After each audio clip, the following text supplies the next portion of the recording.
in them times, OGs are supposed to teach the youth about the shortcomings and the falls and what not to do. And it seemed like the more and more I came up in the industry, they were trying to separate us from the youth. Like, don't listen to my old nigga, man. Them old nigga, man. They ain't gonna tell you nothing right. Huh? How you not gonna listen to me, Shawn? And what they did was they said, how do we beat the respect and love they got for them? How do we get them to change their focus to us? Pay them more than they worth.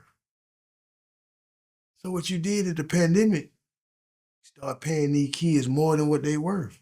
That was the way to break the relationship between the youth and the elders. Once you give a child millions of dollars, shit, what he gonna tell him? Okay. I absolutely agree with you that somebody got to the youth, and they turned the youth on us. And a lot of the youth do not respect the elders. They have zero respect for those who came before them. They don't have no respect for the pioneers, no respect for the people who paved the way, who opened the doors. They have zero respect for that. So we know that somebody got to them. But who got to us? Who got to us? Who got to us to make us, the elders, disconnect with the youth? Because I know a lot of older people who disrespect the youth. When they talk about the youth, it's them motherfuckers. It's over.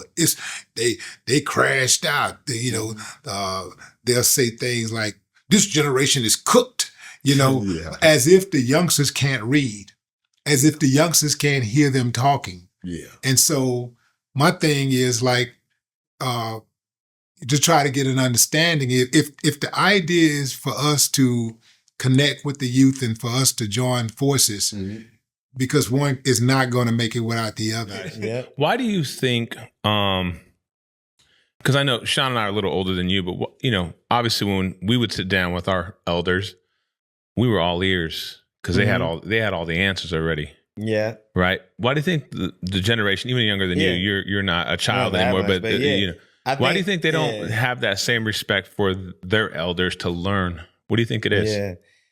Because like the world that the younger generation is in, they've figured out how to get to the bag in a way that is like, it can't compare. It's like, they're like, yo, if I do this, I already know if I do it this way, it's going to cut some corners for the quality, of it all. But they can say, yo, all I have to do is blank.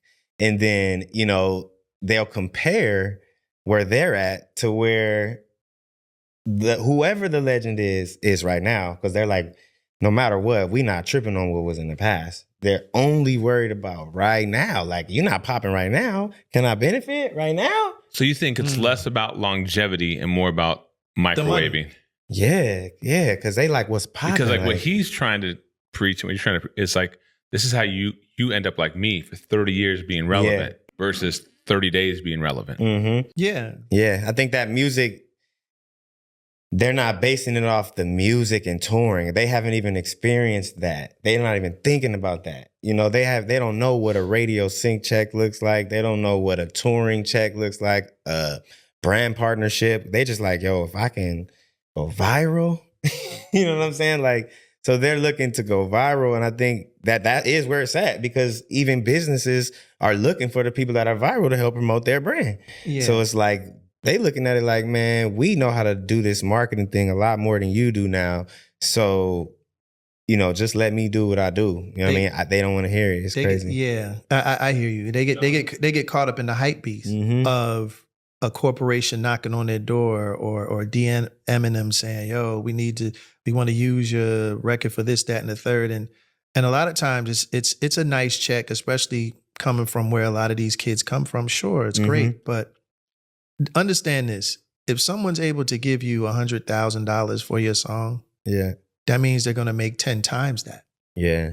Or else they wouldn't have given it to you. Right. They've already done the math while you're sitting there geeking out about going viral. Yeah. they're making way more money than you on a record that if you just played your cards a little bit better, you could have made 300,000 instead of 100,000.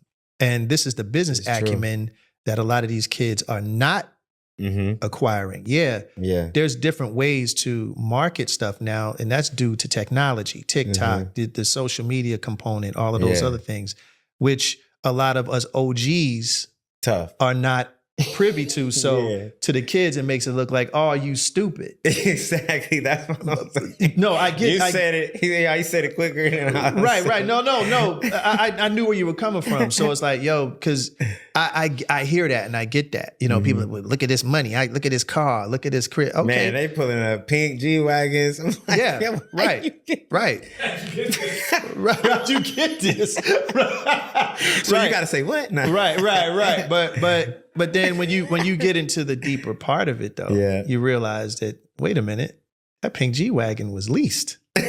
and ain't nobody teach you that, though. You know what I'm saying? Like, you know, why are you renting that house? Right. Exactly.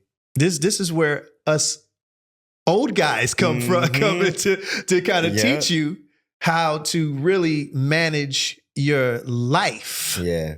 Not just your viral moment. And by the way, you know, ladies and gentlemen, there's a difference between going viral and being legendary. Say that again for the people in the back. There's a difference from going viral and being legendary.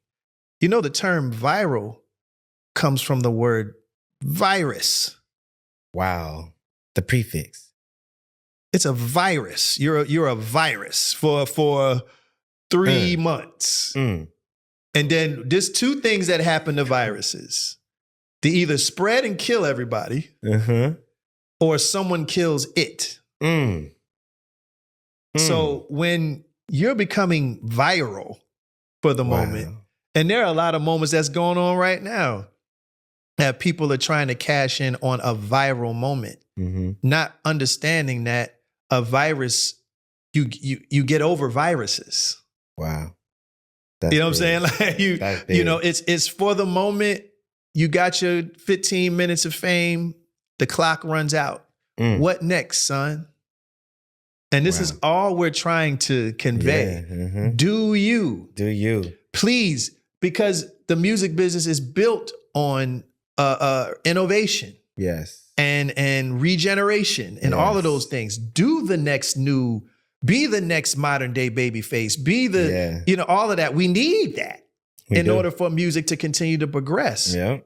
So while you're doing that, tap in with some of the OGs. Yeah. And say, okay, I know what you're doing here. This is how you take it from point A to point B. That's it. And we'll leave you alone. That's it. That's it. Because a lot of times what be killing me is like, yo, you know, I'm only saying this to help. You know what I mean? That's it. I'm not going to be able to get nothing off of this. So I don't want nothing from you. It ain't for me. Yeah. I just want to see you grow. That's all. As a peer. I blame myself because it's up to us as the OGs, the elder statesmen, to expose them and to show them whether they want to learn it or not. Because whether or not you acknowledge this, kids, you will be my age one day. Yeah, always. If you're blessed enough. And the truth is that you're going to have to teach the kids that are going to call you OGs what it takes to live long in this life in the music business. So we have to do better as far as just showing them, not taking away from what they do, because they do things on an innovative level. They take what we do and they change it. And they do a lot of things that we can't do. That's right. And that we are, like, I'm amazed at some of the things that they're 100%. And it's awesome. But to take that and to say, okay, kid, that's good. Now, this is how you make it last this long. Right. And that's where we come in. And that's all we want to do. We just want these kids to have long lives in this industry and not last, as I like to say, just for 3 summers. Yeah. Like you I always tell people, you'd rather be called an old rapper than an old janitor that used to rap. That still that that wanted to rap. That part. Or whatever it is. I'm not shitting on nobody. I know what you're saying. But you know what I'm saying? And they know what you're saying. Because if you're old at anything that you like to do, that means that you were successful doing it. Yes, sir. That you were able to continue living out that life that you love living.